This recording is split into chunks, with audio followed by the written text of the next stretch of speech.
Évangile de Jésus-Christ selon saint Luc, chapitre 14, des versets 1 à 6.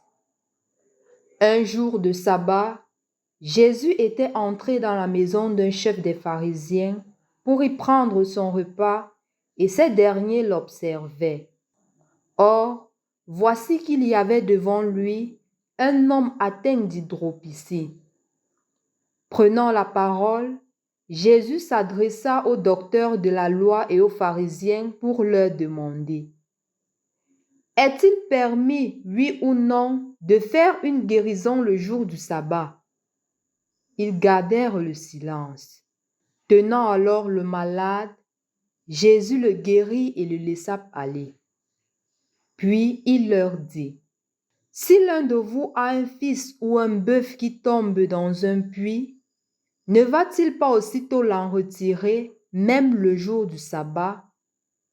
Et ils furent incapables de trouver une réponse. Au nom du Père et du Fils et du Saint-Esprit. Amen. Loué soit Jésus-Christ.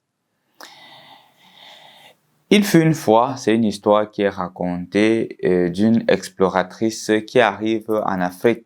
Arrivant en Afrique, elle arrive dans un village reculé et la population de ce village lui offre vraiment un accueil très chaleureux, à tel point qu'on lui donne la meilleure hutte du village pour qu'elle puisse s'y reposer. Le lendemain matin, elle voit 3 enfants en train de jouer.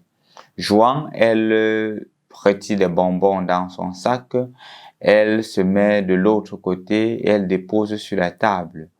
Elle dit aux enfants, se rapprochant d'eux, elle trace un trait, elle dit: celui qui pourra arriver jusqu'à la table de l'autre côté pourra avoir à lui seul tous ces bonbons. Et c'est aux enfants de s'arrêter par la main, de courir ensemble et d'arriver au lieu de la table et se partager les 3 ces bonbons qui étaient sur la table. Et c'est à la femme d'être surprise et a dit: mais pourquoi est-ce qu'une personne n'a pas couru pour gagner tous ces bonbons? Si une personne avait gagné, tout ceci lui appartiendrait. Et c'est aux enfants de dire à la dame, à l'exploratrice, que à quoi servirait la joie d'un seul si les 2 autres seront tristes? Et cette femme, justement, a appris une chose de ses petits-enfants, que la joie n'est joie que lorsqu'elle est partagée. La joie n'est réelle que lorsqu'elle est contagieuse. Une joie ne peut être joyeuse, excusez-moi la répétition, que si et seulement si elle est habitée par les autres personnes, que ce ne soit pas une joie centrée sur moi et moi seul.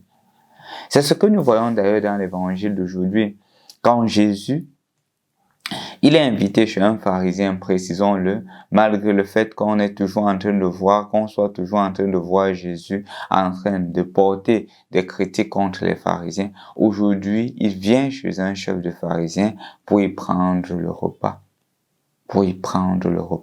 Et on sait justement que le repas, c'est quelque chose qui est mis à table pendant les moments de joie. Partager le repas avec quelqu'un impliquerait partager la joie. C'est un jour de sabbat. Si je ne partage pas ta joie, je ne peux pas manger avec toi. On se rend compte même dans certaines familles, quand les frères et les sœurs ne s'entendent pas, ils ne mangent pas à table. Ou par exemple, quand monsieur et madame ne s'entendent pas, ils ne mangent pas à table. Généralement, madame dit: j'ai déjà mangé, ou monsieur dit: j'ai déjà mangé, parce que le repas révèle la vraie identité de la famille.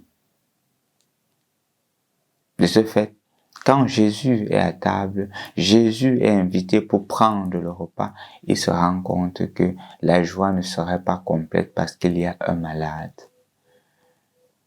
La joie ne peut être complète quand tout le monde est joyeux. Quand une personne n'est pas joyeuse, la joie n'est pas complète. C'est pour cela que, avant de passer au repas, Jésus veut s'assurer que la joie soit partagée et il guérit cette personne. Il guérit cette personne pour que la joie soit contagieuse dans la maison. Que dans la maison, il n'y a pas de personnes contentes et des personnes tristes. Jésus accorde la guérison pour rendre la joie universelle.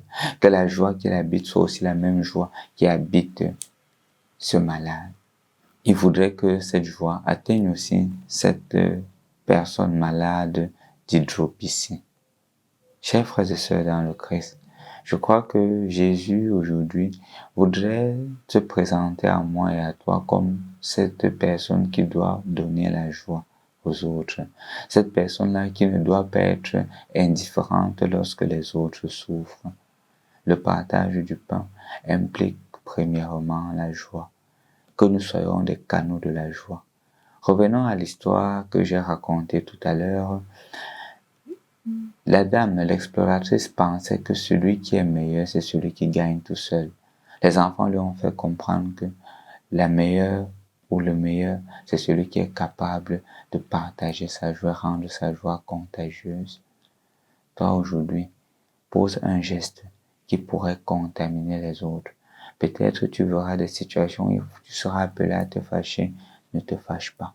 Contrôle-toi et dis que tu es d'abord un joy giver, un canal de l'amour et de la joie pour les autres et pour ton environnement.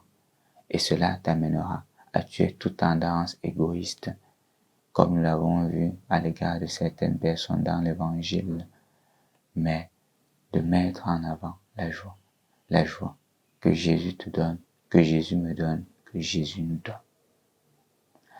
Au nom du Père et du Fils et du Saint-Esprit. Amen.